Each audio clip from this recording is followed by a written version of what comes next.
Hello everyone, welcome to Study Dentistry. So today we will start our next part of sequelae of pulpitis, okay, which is reversible pulpitis. Earlier we have discussed already the dental caries and the sequelae of pulpitis. Dental caries you can look after in my playlist, okay. You can go and check my playlist in oral medicine part. There was a dental caries lecture was given, okay.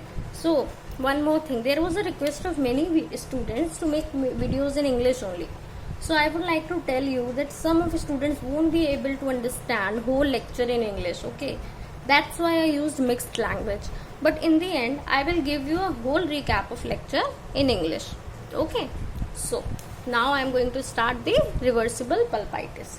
See, what is reversible? Reversible का मतलब क्या होता है कि जो चीज reverse हो सके, ठीक है, जो चीज वापस से रिवर्स हो सके उसे हम कहते हैं रिवर्सिबल पल्पाइटिस, ठीक। अब मान के चलिए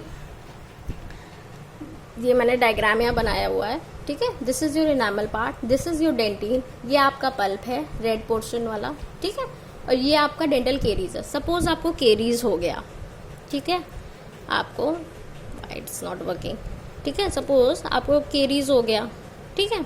सो what happened in reversible pulpitis, first we will discuss the clinical features, हम पहले देख लेते हैं, ठीक है। Now the caries will involve only enamel and dentin. See, caries हुआ फर्स्ट, सबसे आउटर मोस्ट पार्ट पता है हमें इनेमल होता है, तो सबसे पहले किसको इफेक्ट करेगा, इनेमल को। फिर इनेमल को इफेक्ट करने के बाद ये क्या करेगा, डेंटिन को भी इफेक्ट करेगा, राइट।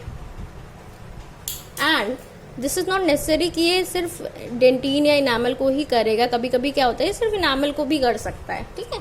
सो लेकिन ये डेंटिन से आगे नहीं बढ़ेगा, जो केरीज होगी वो इनामल पोर्शन को इफेक्ट करेगा और बहुत ज्यादा करेगा तो ये डेंटिन पोर्शन को इफेक्ट करेगा, ठीक है। तो पहला तो क्लिनिकल फीचर ये हो गया, caries involve only enamel and dentin, ठीक।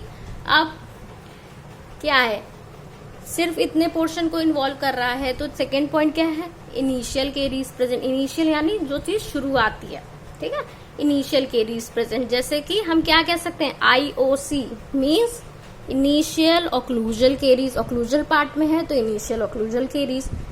IPC initial proximal caries, proximal part में है तो प्रॉक्सिमल केरीज।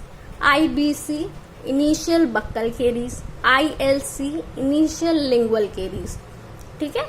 तो जब भी हम रिवर्सिबल पल्पाइटिस देखते हैं तो हम उसमें क्या लिखते हैं अपनी डायग्नोसिस में, that initial caries is present only, ठीक है। Then what happened in reversible pulpitis, third point is pain subsides after removal of stimuli.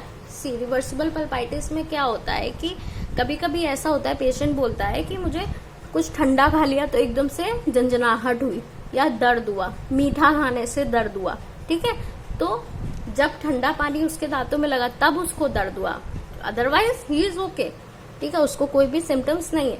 So pen subsides, pen हट जाता है, जैसे ही आप स्टिमुलाई को हटाओगे पेन भी हट जाएगा। This is third clinical features.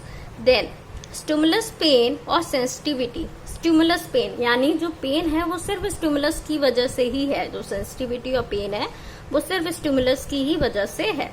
Then last point is TOP negative, tender on percussion, ठीक। We all know what is tender on percussion.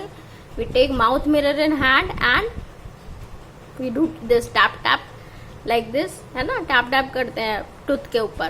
Then हम चेक करते हैं TOP पॉजिटिव, TOP क्या होगी, नेगेटिव होगी। क्यों नेगेटिव होगी, क्योंकि केरीज कहाँ पे है, इनामल और डेंटिन में है, पल्प तक नहीं पहुंची है, ठीक है। Then TOP will be negative only, ठीक। Then come to the radiographic features. See, radiograph में आपको क्या दिखेगा, there will be a ill defined radiolucency present on the coronal portion involving enamel और डेंटिन। इल डिफाइंड रेडियोल्यूसेंसी दिखेगी। Ill defined means borders are not completely defined, ठीक है, borders ठीक से डिफाइंड नहीं है इसलिए उसे इल डिफाइंड कहते हैं, ठीक है, प्रॉपरली रेडियोल्यूसेंट नहीं है, that is why ill defined radiolucency कहाँ प्रेजेंट होगी, कोरोनल। जाहिर सी बात है कोरोनल पोर्शन पे ही रहेगी क्योंकि सिर्फ इनेमल और इनिशियल डेंटिन को इन्वॉल्व कर रहा है, ठीक है। डेंटिन को भी कौन से, इनिशियल डेंटिन, जो स्टार्टिंग का डेंटिन है ये इनिशियल डेंटिन इसको इन्वॉल्व कर रहा है, ठीक। तो इल डिफाइंड रेडियोलेसेंसी कहाँ दिखेगी? कोरोनल पोर्शन पे, जिसको तो इन्वॉल्व करेगा इनेमल और डेंटिन को. Okay, so this is all for those who understand both English and Hindi. Now for those who only want lecture in English, okay, see, you can skip this if you understand the first part. Okay, see, in reversible pulpitis what happened, caries will only involve enamel and dentine. Caries will only involve enamel and dentine, it will not involve pulp. So only the initial caries present, like IOC. Okay, initial occlusal caries, initial proximal caries, initial buccal caries, initial lingual caries. Okay, and what happened in reversible pulpitis, pain subsides after removal of stimuli. Pain is there, okay, slight pain is there, but when you remove the stimuli like cold and sweet, when the patient is going to if he is taking ice or something, there will be a sensitivity, so it will be removed when you remove the stimuli.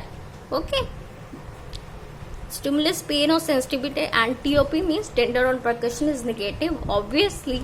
Okay, when there is no stimuli, then there will be no pain, so TOP will be negative, right?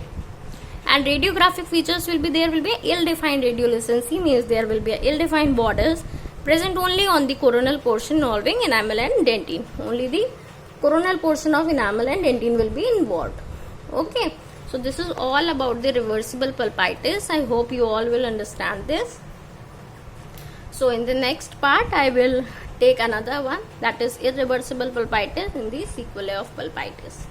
Thank you, and do subscribe my channel if you like my videos, and do let me know in the comment section also whatever the changes you want in my videos, or whatever you don't like about it. Thank you.